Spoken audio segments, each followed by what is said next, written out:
I think that's something a lot of these game journalists have forgot. It's the quality. And what the industry, what the fans have clearly, not fans, customers, there's a difference. A fan is a person that says, I'm going to go online and tweet, this game seems cool. A customer will fucking buy it. And that's the difference. These companies are pandering to fans, but they don't appeal to the money spending customers. So when money spending customers are tired of your bullshit and the money starts drying up and you're fucking smelling each other's farts. What is going on, everybody? Welcome to the Gamers for Life podcast, where each and every Friday, Saturday, or Sunday discussing all things games, talking that gaming shit. I'm one of your hosts, Sherelle. With me is Artis Fartis himself. What's going on, buddy? Not much. Chilling on a fun Sunday. Took a break from playing Battlefield 6 to get back Yes. into Yakuza, Like a Dragon, Pirate Hawaii. Long ass fucking name, but it's such a fun good. I was immediately hooked back into like goddamn Yakuza Like a Pirate Hawaii is like I said, you know, I'll say it again, when we played Space Marine 2, it was refreshing to play just a good gore action shooter like the classic Gears of War days. And Yakuza Like a Pirate's just it's refreshing to play a goddamn fun fucking game again. It's like, oh my god, a game that's actually funny. The characters are actually likable. They're not all Twitter speak fucking quippy, sarcastic assholes. You know what I mean? So it was like, oh my god, I'm not rooting for this person to fucking shut up and die. Like a lot of these modern games are, like Forspoken, like Forspoken, Abby, Saints Row remake, and fucking Concord, and that one rhythm-based game y'all remember where like um Oh, I uh remember we brought it up getting before. Yeah. triggered microaggression. I'm like, oh, is Yeah. this like a parody? Is this like a parody from the South Park Butthole? Because remember those, remember because Joe, remember technically microaggression was a mechanic in South Park Butthole, but there, it was a joke on himself with PC Principal teaching you the ways of the social justice warrior. But nah, that game's like, no, no, really, this is a microaggression, and we're gonna elect this. We're gonna make a game. We're gonna make a rhythm based lecture game.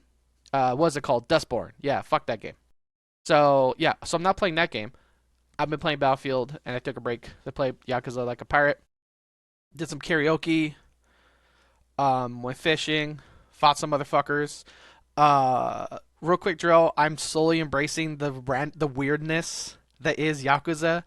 One of my newest crewmate is a guy wearing a fucking diaper. I have twin hookers.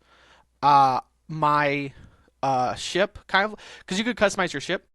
The figurehead they call it, the thing that's on your front of your ship. You remember like in Sea of Thieves, you could change your figurehead to be whatever. Mine's a Hitachi wand. So as I like to call Wow. it, as I like to call it ship, as I like to call it drill, my ship goes brrr. uh, Crazy. the paint job of my ship is like anime waifus.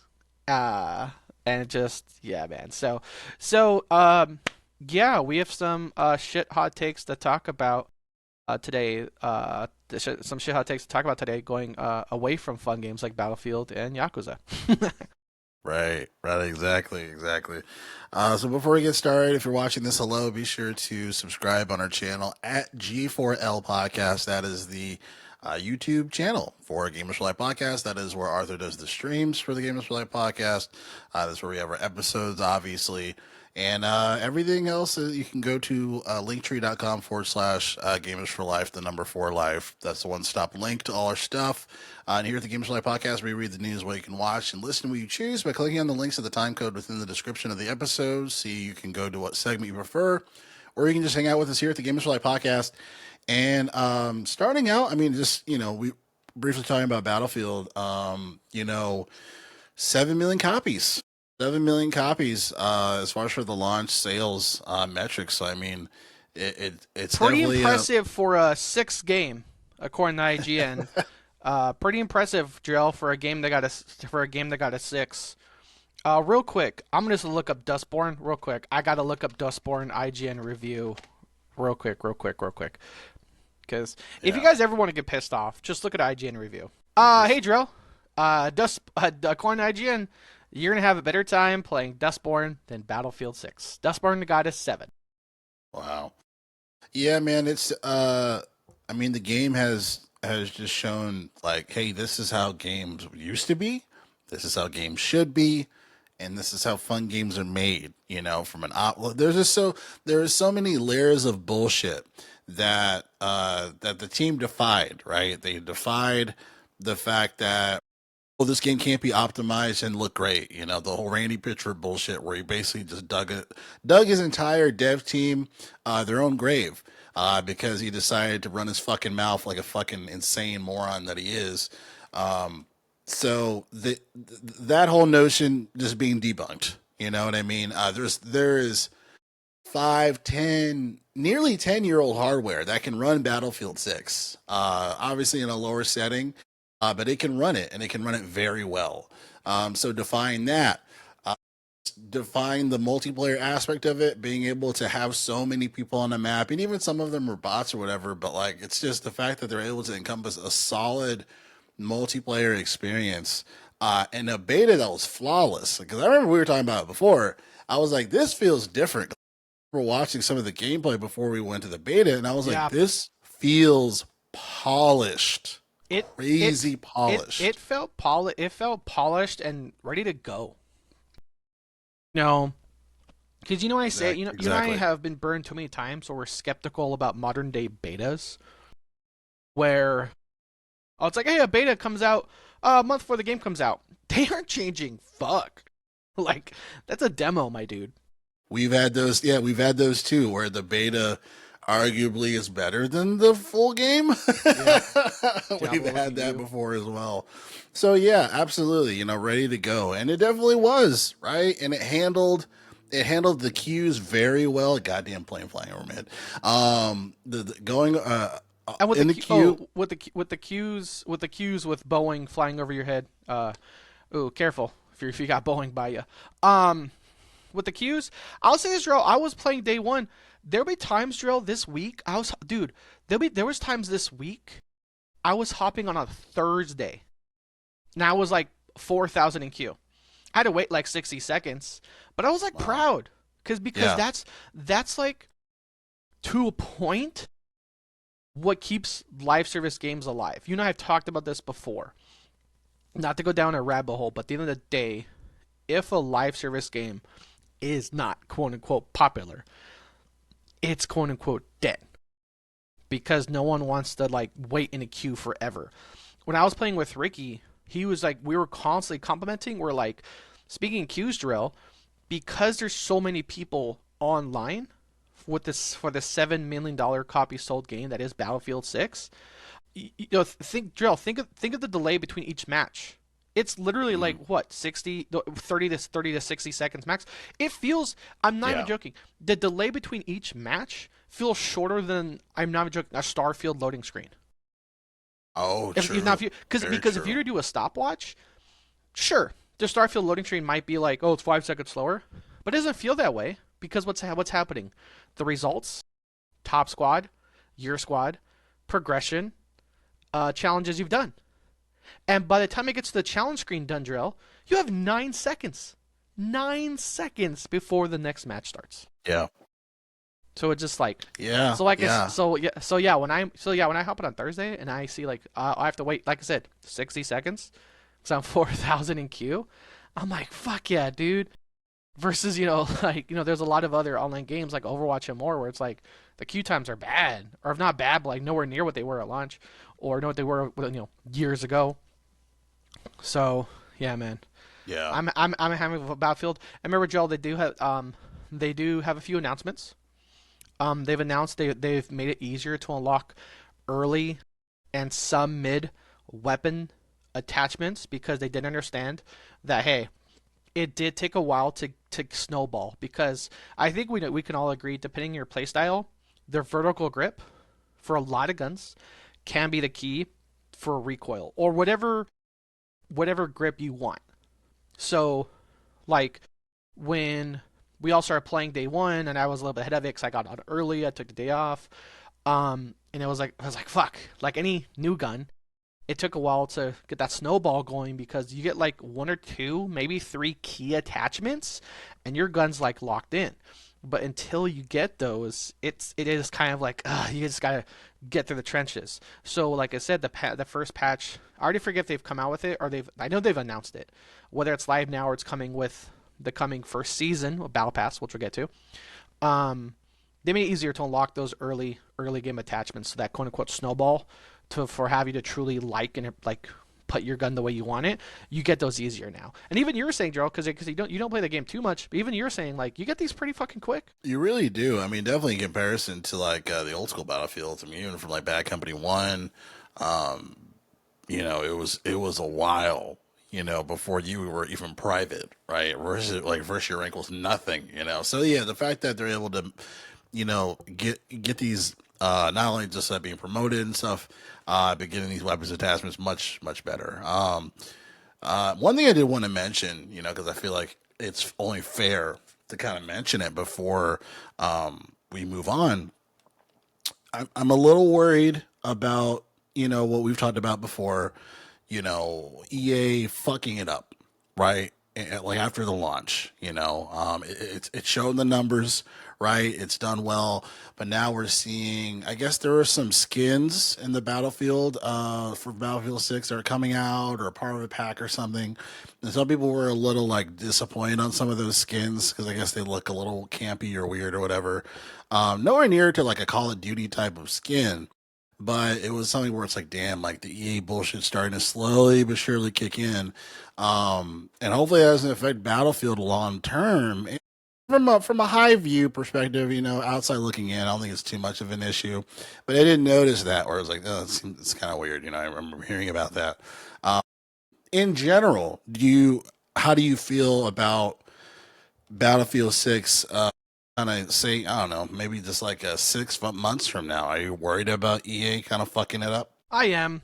I mean, it's because that's the thing. It's EA, so it's like sometimes you're just waiting for the other shoe to drop. When you with these guys, um, that's the other thing I haven't heard about too much too. Is I haven't heard too much about I haven't heard too much about how the battle pass is going to work because that's become the newer conversation. Helldivers and Rivals changed the game with battle passes. Helldivers and Marvel's Rivals, I feel like changed the game forever of how battle pass should be done. Because Helldivers did it to where you can buy and unlock these things whenever the hell you want. Uh, and Rivals did something similar too. Rivals, I still don't know which one does it better because it's kind of into the weeds because they both do it great. Because Yeah, for guys like us, we can't no life these fucking games because we have jobs. um, and so that's more of my concern. Like, yeah, it's not great that there is this weird bluey camo thing. I'm not super mad about it, as some clickbait people are.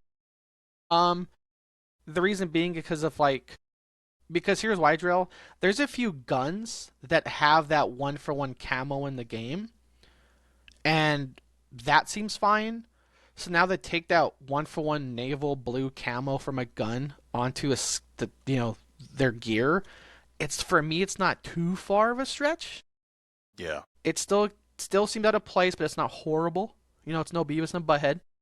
But my more concern is less of what's in the battle pass and more like how is it going to be implemented, because that's my favorite thing about Rivals and Helldivers 2 is you can unlock it your way at your pace. Like timed battle passes, I need to go away. I get it how FOMO, fear of missing out, is what drives the initial purchase. Like, oh, I gotta play it, I gotta buy it, and just like it's a shit way to get money like that. yeah. So that's more my concern is how it's going to be rolled out like that.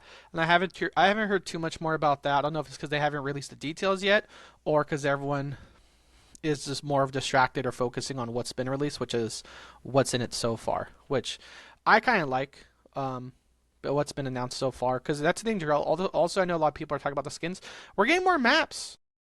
we're getting more maps, and I have talked about it Yeah. was really impressive already to go from the beta to day one of like, oh shit, we got more maps. These new maps are fun. A lot of the new maps are my favorite maps. Um, and so um, I haven't played the campaign, but spoiler, it looks like there's some shit pop off in LA because there's a Hollywood map coming out. That I don't know if it's linked with the Oh shit. campaign. Okay. I haven't Yeah. played the Yeah. campaign yet. I'm hooked on the multiplayer. Yeah. So yeah, we're getting 3 new maps with it. We're getting Ice Lock Empire State, which is no offense, but I hate the New York maps. I think a lot of people do. The New York Empire State maps are like the ones people hate the most. Uh, Yeah. East, For Battlefield, it's not. It's not it. yeah, there's no vehicles, nothing. Um, so we're getting a Hollywood map and then Blackwell Fields, which my image does not want to load, so I can't tell what it is. But yeah, we're getting 3 new maps with it. So, like I said, that's more my concern is how it's gonna go. Though I will say because your boy bought the Uber edition, I get 1 through 25 unlocked. Shit. Very So nice. it seems like they may be going the Fortnite route of like 1 through 100, which is semi common. See it these does the same too. A lot of games do the same thing. Like I said, 'cause I got that Pro Deluxe, whatever you want to call it, edition. I get 1 through 25 automatically. Very nice. Very nice. Very nice, man. And speaking of first person shooters that are adored, and now they're gonna be on all platforms. I wanted to segue over to Halo Campaign Evolved, the first original Halo redone, and now will be available for PlayStation 5 when it releases. I want to say it's this year, right? So that got announced, and you know, as far as for me, I'm like, that's cool, but I already played the the original one, which is the best one in my opinion. Even if I haven't played this one, it's like, well, at least that one had multiplayer. This one does not. It just has campaign co-op, but there's no multiplayer in it because they want to appease. They don't want to appease the Halo Infinite, people. It's coming out for PlayStation 5, so it's kind of a crazy time to be alive where that is even officially announced and is officially going to be coming out. This is for our days, right? So yeah, I mean, the game looks good because I know they had like a bunch of gameplay being shown, and essentially, I feel like all of this is literally for the Sony customers that don't know shit about Halo, I guess, But it's kind of funny because it's like Halo has been around for the age of time, like 2004 or some shit, right? So it's like I'm sure they've played a Halo game at someone's house, someone's party, someone's church. Like I mean, like the power of the multiplayer for Halo, like literally Halo LAN party was a thing. Like people went to other like college, like it was just everyone was playing multiplayer, hooking up a bunch of Xboxes together, like pizza parties playing Halo. Like that was what people were fucking doing. So, but to bring it back to this, I mean, it looks good. It doesn't look bad, but for me, I don't really care. I don't really care. You know what I mean? And they can't. To me, it's laughable more so if they try to charge $70 for this, $80 for this, especially when it's not, or it has less features than the original Halo that came out, over over 20 years, nearly over 20 years ago, almost over 20 years ago, if not over 20 years ago. So yeah, I don't see how where they're gonna price this. I feel like if it was 40, maybe $50, I would understand. But yeah. What are your thoughts on this? I don't know, man. Remember, they wanted Outer Worlds 2 to be their game. They wanted to be, that one. They outer Microsoft wanted Outer Worlds 2 to be their like out the gate, saying the standard $80 game. And even I like Obsidian and Outer Worlds 2, but even I was like, that's not an $80 game. It's not. Yeah. Yeah. Also, real quick, Halo 1, November 15th, 2001. So, Drill, in about a week, no, sorry, in a few weeks, we're coming up on its 24th anniversary.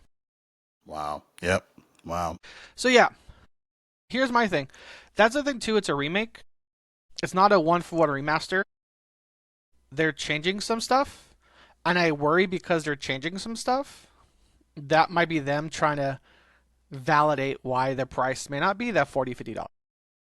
because it's not a remaster. Meaning like it's not a one for one copy and paste with better graphics. That's a remaster. A remake is like we're tweaking it, like the Saints Row remake where they fucked it all up. um, that's a remake where they take the original and tweak it.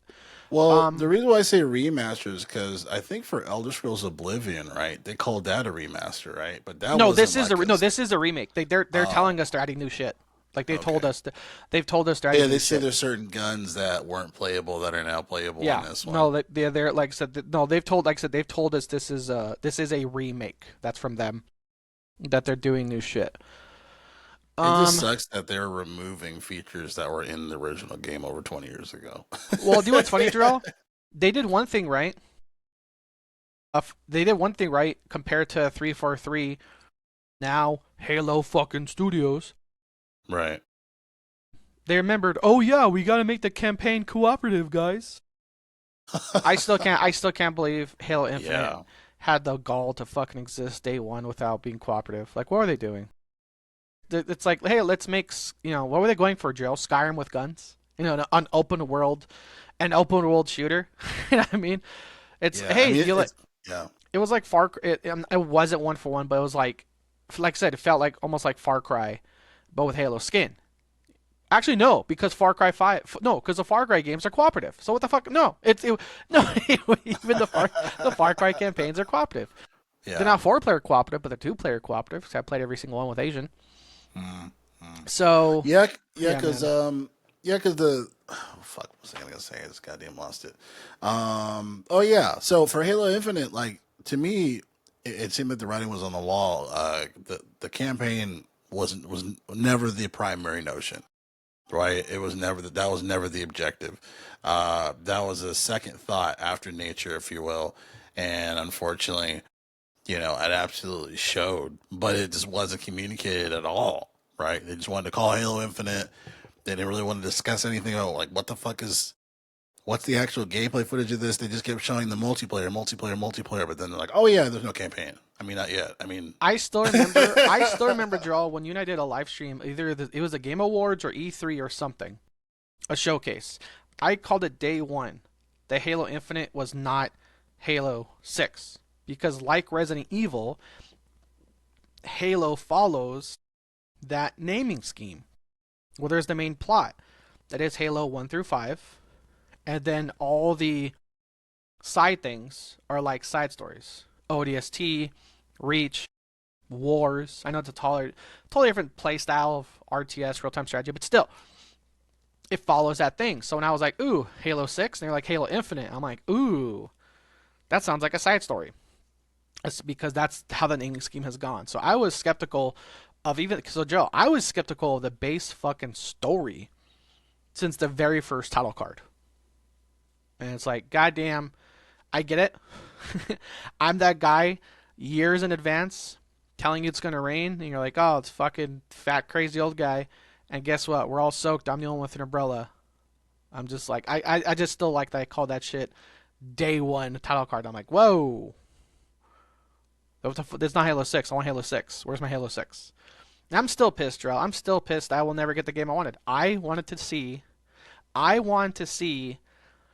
the USMC go to war against themselves when the AI was revolting. I wanted to see space battles. I wanted to see us versus the tech, and especially nowadays, Jarrell. Nowadays, with the whole humans versus AI, clanker, the word clankers coming back, that would have been a kind of a smidge ahead of its time of what's commonplace now of us versus AI, us versus robots. Because like I said, once again, that was the ending to Halo 5. The ending to Halo 5 was Cortana convincing all the AI to like revolt and shut down their systems, with a few AI not joining Cortana. And so I would have loved to see, like I said, Joe, I would have loved to see two fucking, like I said, internal battles, not kind of like a civil war, but like, like I said, just like, like the human ODST soldiers versus like mechs or some mechanical thing in the Halo world that is a part of the USMC. And so like, that would have been cool to fucking see, man. To see your ship fight, like I said, I forget the name of them, not Corvettes, but I'm talking about like the big fuck off yeah. starships, Yeah. having old school space battles against other USMC fuck off ships, and it's like, nope, we got the command they have now. So I'm mixed, Jarl, about this news. I'm in the category, Jarl. I don't give a shit anything Halo does. I really don't. It's just I don't give a crap anything Halo does because they've tarnished any good name they have, whether it comes to the multiplayer, lack a campaign, lack a cooperative campaign. How and Jarl too, they focused the multiplayer. Even the multiplayer wasn't rolled out that good.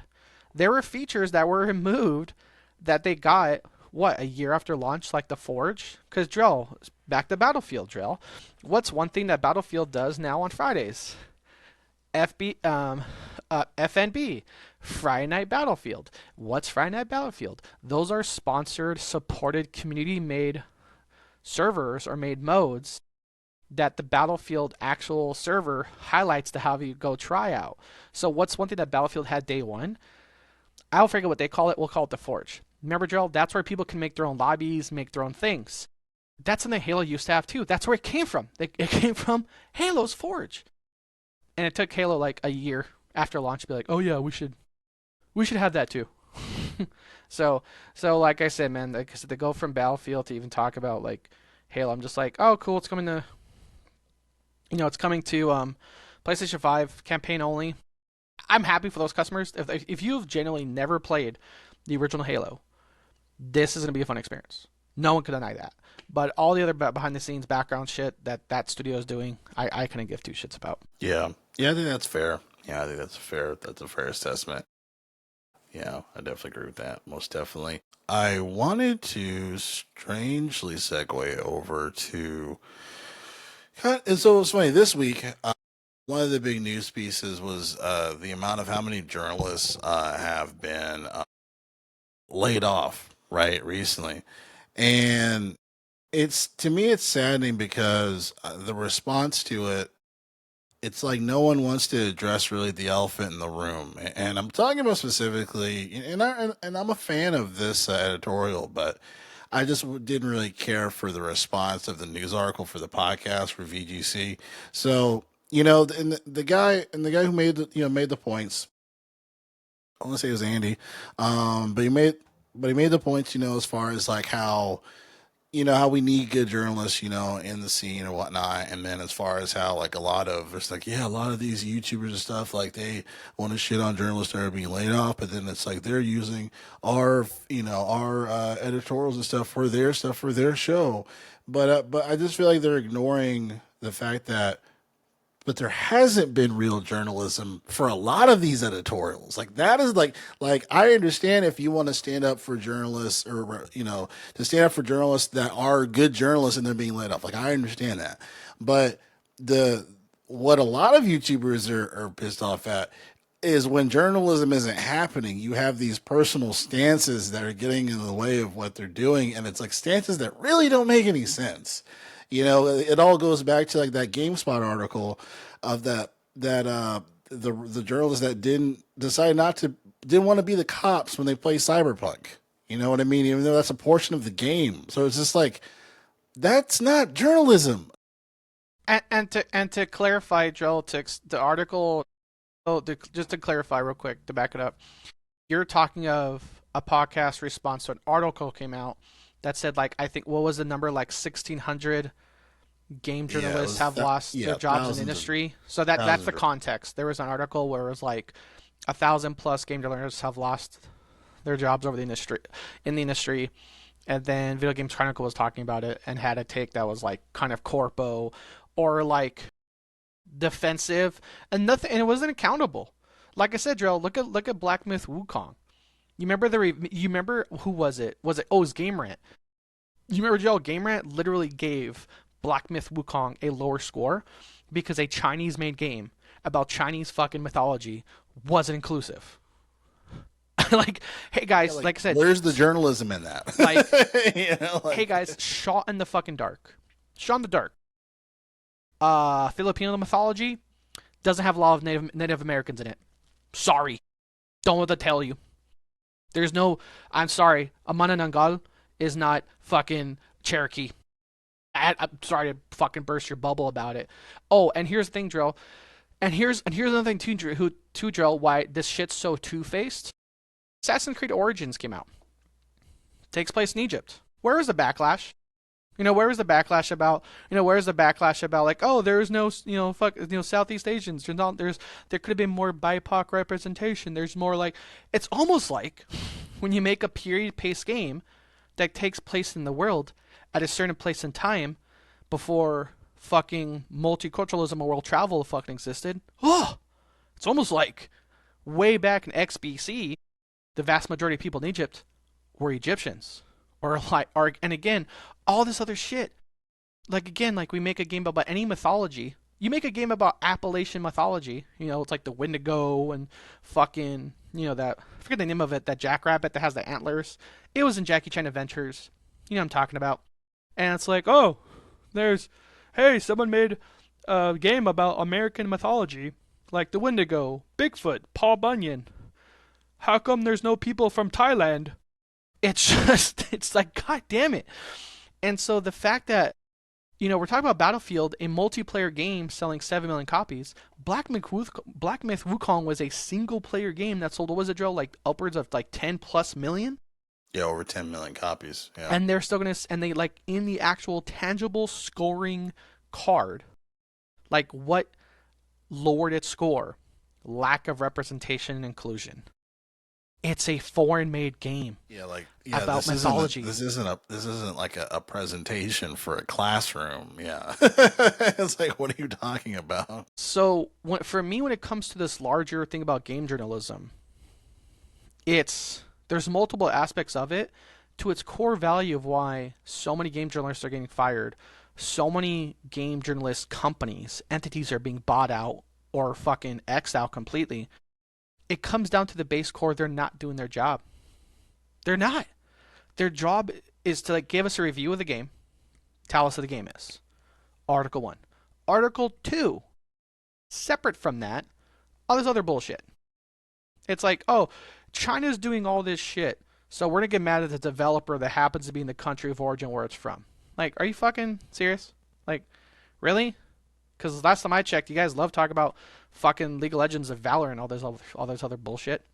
So, yeah. And here's the thing too, Joe. Remember, these are the same companies that were pro boycott for Hogwarts Legacy, and Hogwarts Legacy wasn't even a boycott. It was like it was like a harassment campaign.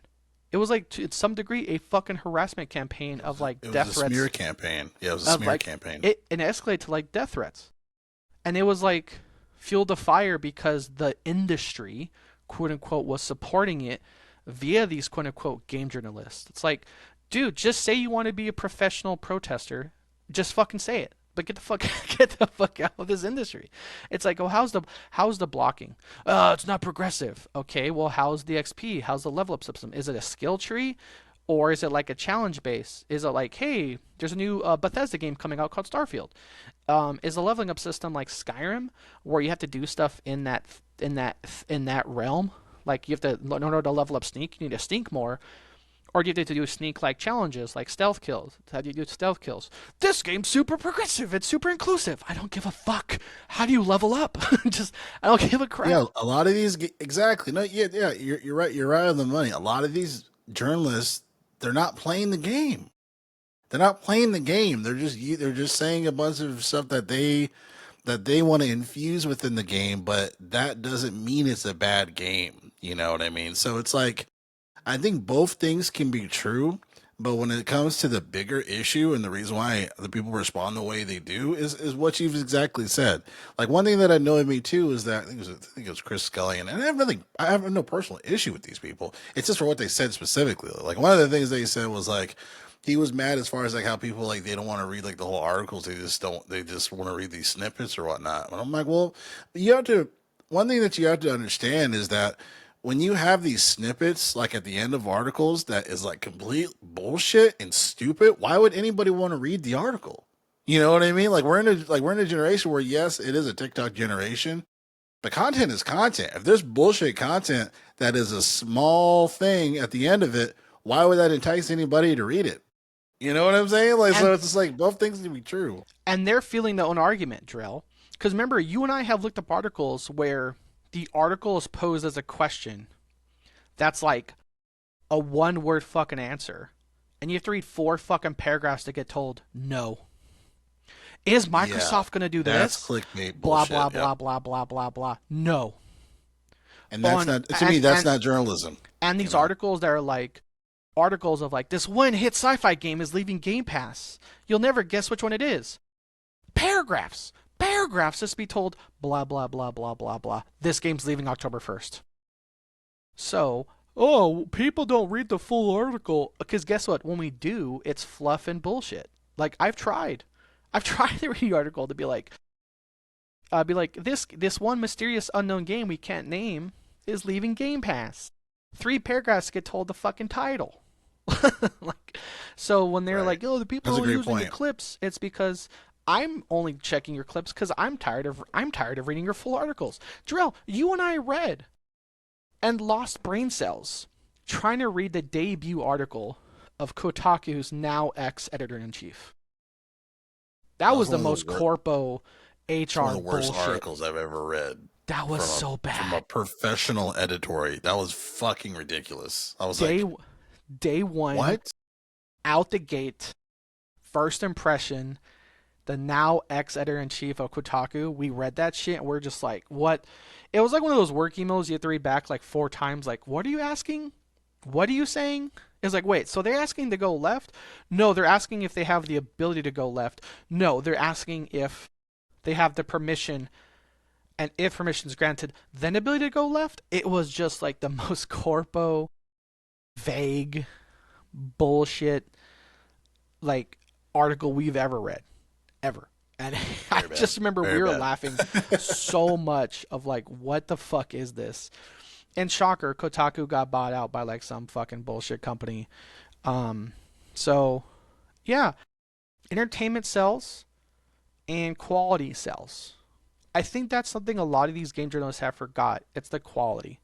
And what the industry, what the fans have clearly, not fans, customers, there's a difference. A fan is a person that says, I'm going to go online and tweet, this game seems cool. A customer will fucking buy it. And that's the difference. These companies are pandering to fans, but they don't appeal to the money spending customers. So when money spending customers are tired of your bullshit and the money starts drying up and you're fucking smelling each other's farts because if you're surrounded by a fucking bubble of toxic positivity of like, that's a good idea, this is a good idea, this is a good idea, and you've created an environment where everyone's afraid to fucking raise their hand to God forbid get blackmailed in your fucking industry, which articles have been written about, like the assassins, like that one guy did the Dragon Age. Remember the Dragon Age Veilguard was like people were like literally like I'm not gonna stay up and say this is a bad idea because they might get fired and blacklisted. So now fast forward months of toxic positivity, fucking corporate bubble. No one's speaking up to give truthful answers, and all of a sudden you're quote unquote shocked when the writing was on the fucking wall. Go to like Yeah. it's almost like drill. The customers and fans have a way to put their opinions forward through comment sections. Whoa, it's not rocket science, guys. Like I'm not a social media manager. If you put up a trailer or a post and you want to know what your fans and customers think about it, scroll through your comment section. Do you have more likes than dislikes? Are your comments filled with more memes than support? You did something wrong. And even some people in our friend group, they don't really pay attention to the politics of a game. Like they only follow the game. They don't give a shit if what like let's just say some of the shit we talked about. They don't like. Oh, we have friends that don't care. Like they don't care. It's like, hey man, the makers of Spider-Man 2 said they're with it. They're an ally, but they mixed up the Cuban and Puerto Rican flag. They don't care. They just want to know that the game's good. Totally fair. That's a majority of people. But even he was like, even one of our, friend group was even he like, oh wow, that when we told him the article of like 1,600 people has been laid off total, he's like, wow, yeah, that makes sense. I remember there was a game journalist that couldn't beat the Cuphead tutorial. You remember that?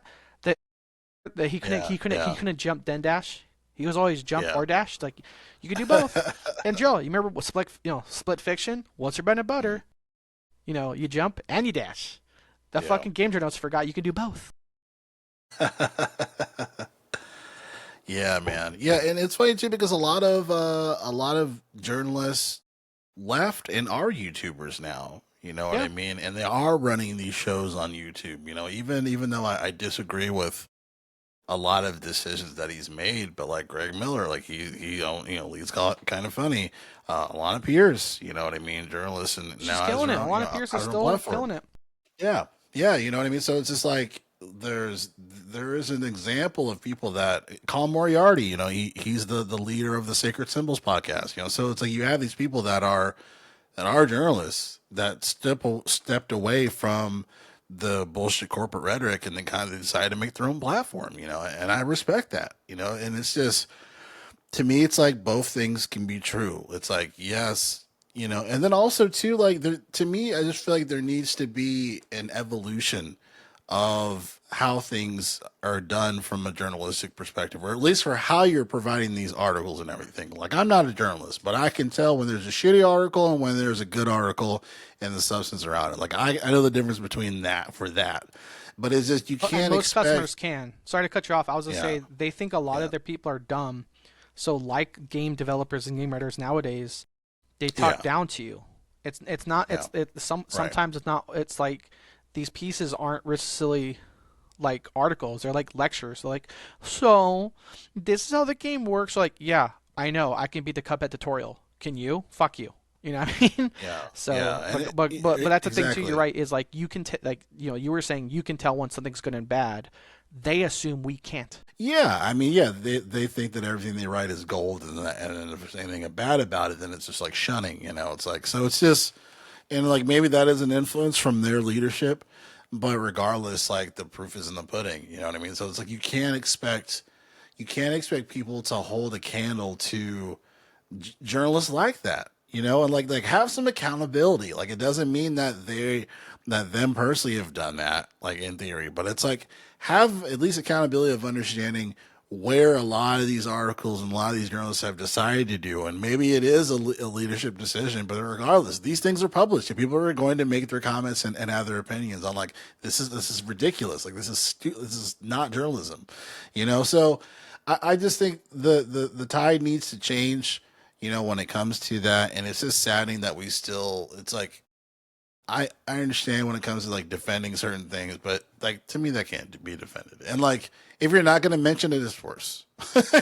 You know, so I'm just like, it's worse to If me. you're responding to an article like 1,600 game journalists. By the way, don't call me the number. I forget. I'm just trying to remember our group chat. But it's like X number of group. 1,000 plus game journalists have lost their jobs in X time, and to address the leading cause, it's like then that you're contributing to the problem. You're just being defensive. You're deflecting. And here's the thing too, Drill. More and more and more, regardless of the age of the consumer, one thing that unites us is corpo speak.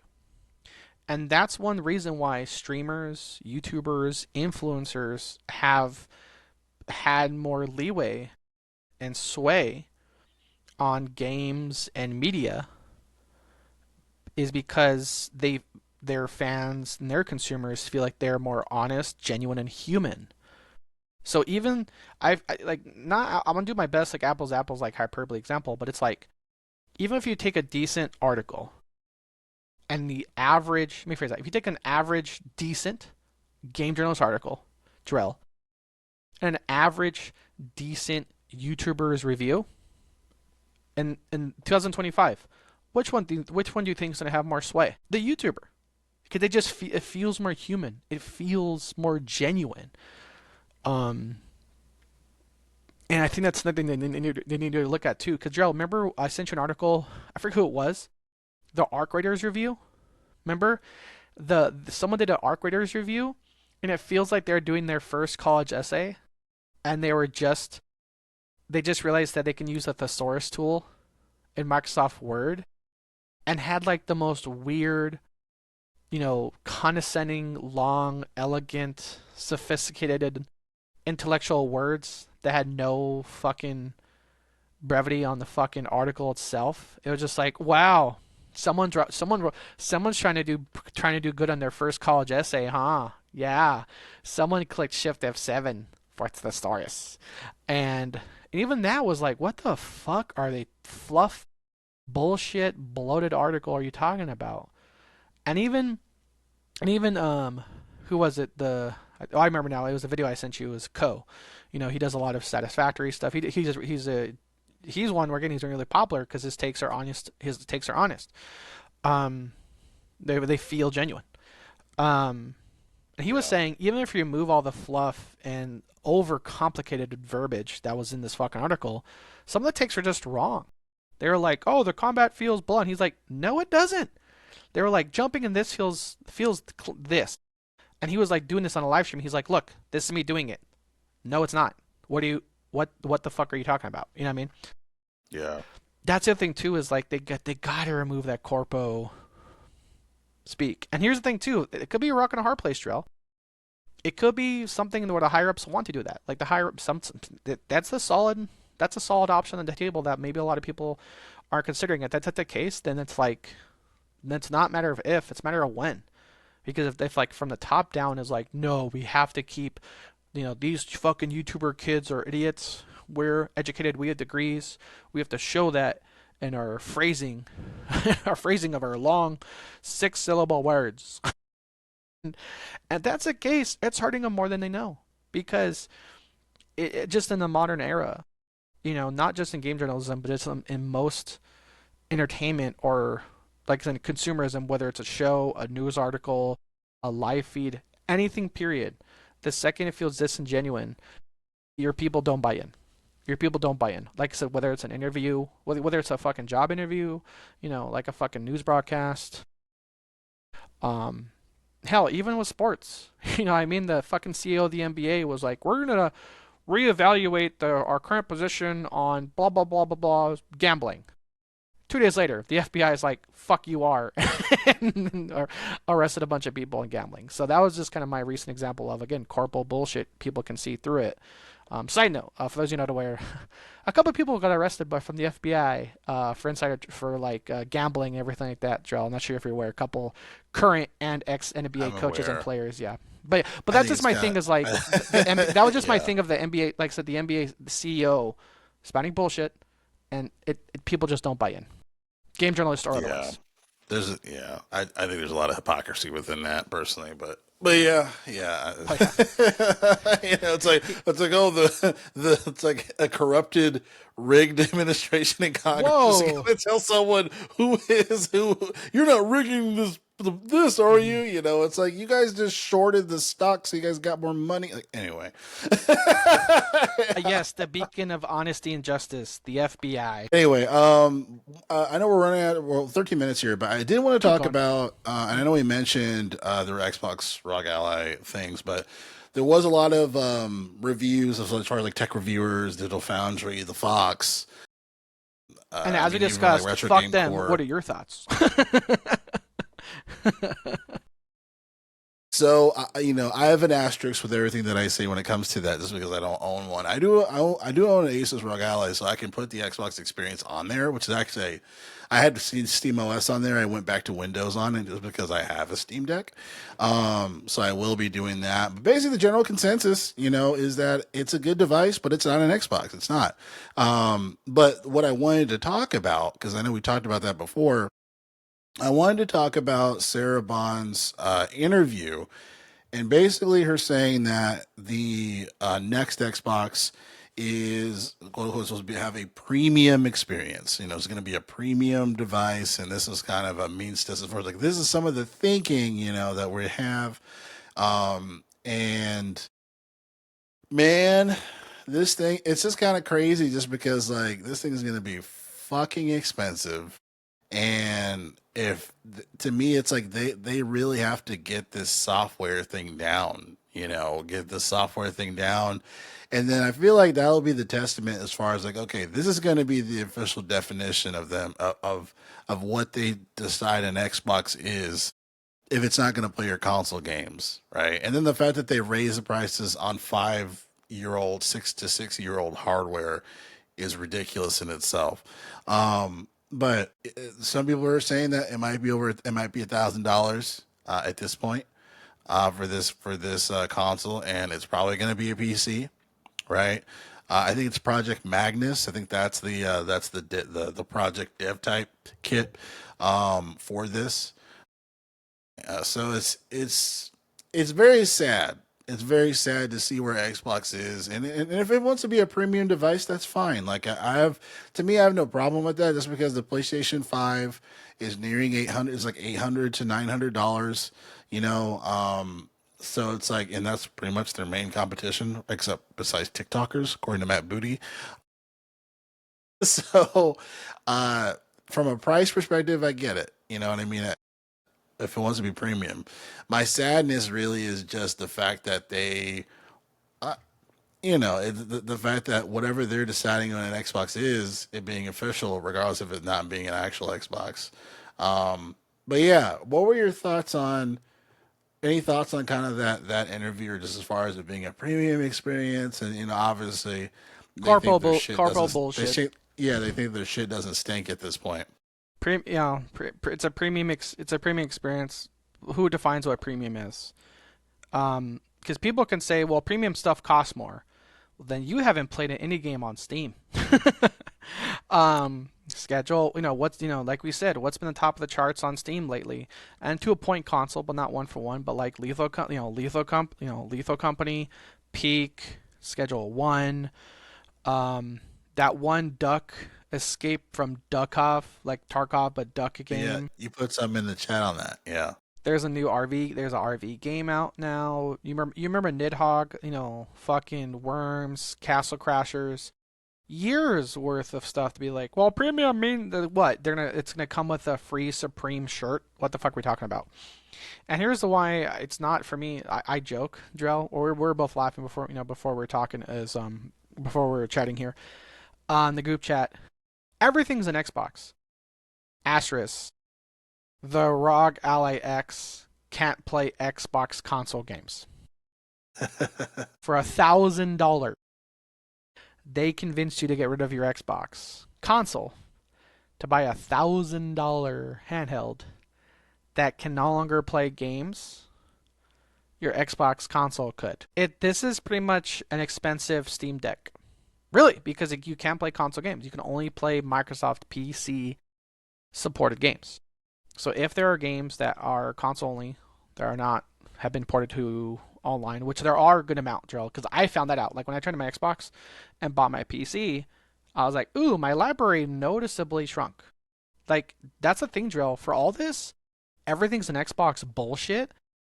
They really don't tell you, Drill, how many games are console only. Like Yeah.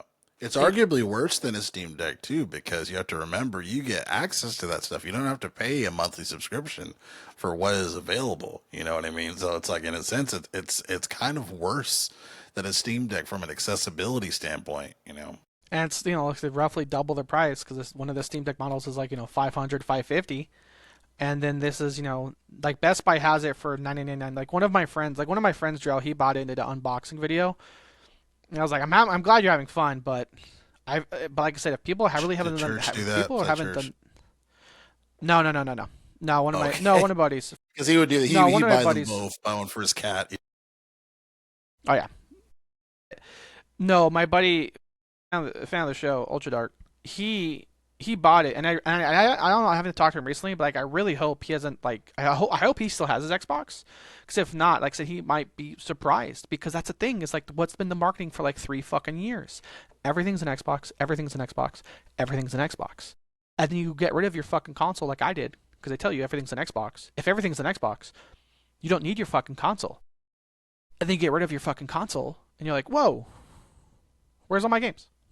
Like, where's my, I I can't. can see a future loss. I can see a potential lawsuit for this. Like I can see I can see as far as just merely having the if you're calling it an Xbox of what an Xbox used to be, and the games that you purchase, and if you trade in that console for say for that at GameStop, but then you don't have access to it, I could see a potential lawsuit from that. I don't know if they would win. They probably won't win, but I could see a lawsuit action of someone combating that. Like, yeah, And Drill. Like I said, oh, go ahead.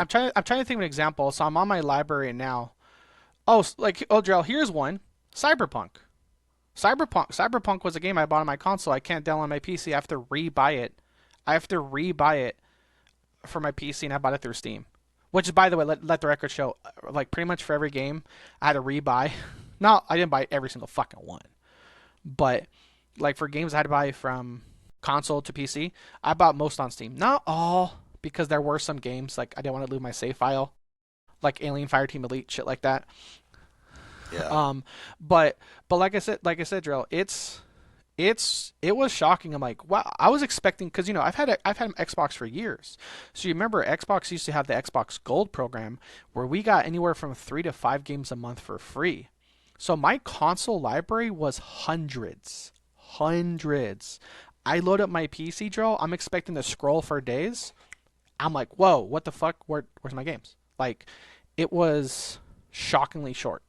Like, I'm not. I went from dozens. Sorry, I went from hundreds to dozens. That's no joke. Like, that's how many games were not PC port compatible, at least right now. And they haven't made an announcement to backlog the majority of their games. Like, yeah, a few like blockbuster, Microsoft Studios shit. Um, but yeah, Joe, like, so that was an immediate notice when I went from my console to PC for this. Everything's an Xbox. I went from hundreds to a couple dozen. 42. 40, there's my number. I went from 345. I went from Jeez. 345 plus trail to 40 to 42 games. And that's just my library alone. That was 300 plus games that is not available on my PC because they said everything's an Xbox. So Right. so that's my Yeah. that's my biggest thing is I hope a lot of people did research into that because I didn't. Fuck me, right? Yeah, I mean, like I said, I don't know if they're gonna. I think eventually, and it may take time just for it to sink in for a lot of other folks. I think eventually there will be some type of combativeness to that because not having access to those anymore at all is kind of insane for those who did spend money. So we like I can see them having some type of a backup program where you can download them to a hard drive that it stay or SSD that just stays on there. You cannot, transfer it to like, try to take the games off or whatever. But if you put it in the device, it would show up and you can play those games. Like I can see some type of lawsuit where that will be into place because even Google has a backup feature for like for your shit, like for the songs I bought on Google Music and now I have YouTube Music and YouTube Music is streaming. It's like, wait, I just want to listen to the shit that I bought way back when. Like they even have a thing where you can download that content. So I feel like Microsoft eventually will fall into the same space Like, here's the thing, within that. Joe. Well, at the time of recording this, yeah, yesterday was Fallout Day. Like in lore, it's the day the nukes dropped. We survived. Um, but what that means is Fallout Day. There's always a bunch sale. Joe, I'm just realized right now, nothing Bethesda, nothing Bethesda, not one, not Really? one, not. Well, actually, no, Drill. Their mobile game, Fallout Shelter. That is the only Bethesda game Wow. that transferred. So if I want to, and here's the thing, I'm not gonna do it, but even if I wanted to, let's say like test it to see if my hundreds of hours in Skyrim, hundreds of hours in Fallout 4, I'd have to rebuy the game and fingers crossed hope it transferred. I mean, if not, True. Yeah. so, but I'm not gonna do that. I'm not gonna do that to fucking test it. Like Yeah. I said, but like I said, Gerald, I confidently went from 340 plus games in my library to 42. So everything's an Xbox except for 300 of Arthur's games. Oh man, that's terrible. That's terrible. Well, Well, I have Steam now, Drill, and yeah. as we start to wrap it up, Yeah. for those of you that did buy an ROG LAX, please ignore the fuck out of the Microsoft Store and go to Steam. Um, Go to Drill, I don't know if Steam. you No, noticed on let's see. chat, I've been a little purchase heavy in October. I don't know if you noticed that. I bought quite a few things myself, definitely. I mean, I bought the whole Dead Space trilogy for $15. I bought Just Cause 3 for $6. Me too. What'd you buy? I bought the Yeah, Just Cause 3 total pack for nice. $6.35. Oh, fantastic. Um, I Fantastic. I did a good amount here. So I bought. Uh, oh, by the way, we're quick, Drill, because we're talking about game journalists, and the conversation around the boycott kicked up again because there was a develop update about Hogwarts Legacy 2, and that got everyone back on their shit of like, make sure to boycott it. Blah, blah, blah, blah. Same shit over again. And that was by, like I said, by a game journalist. So I bought Hogwarts Legacy out of spite, out of spite, for $6. Um, so put this way, Joe. So for $20, I bought Hogwarts Legacy, the entire Fear collection, Fear 1, 2, and 3, Mad Max. Uh, then for $35, I bought Yakuza 0, Like a Dragon Ishin, and Yakuza Like a Dragon Legendary Edition. I think this was the biggest sale I've ever had. For $44, Wow. I bought every Borderlands game made before Borderlands 4.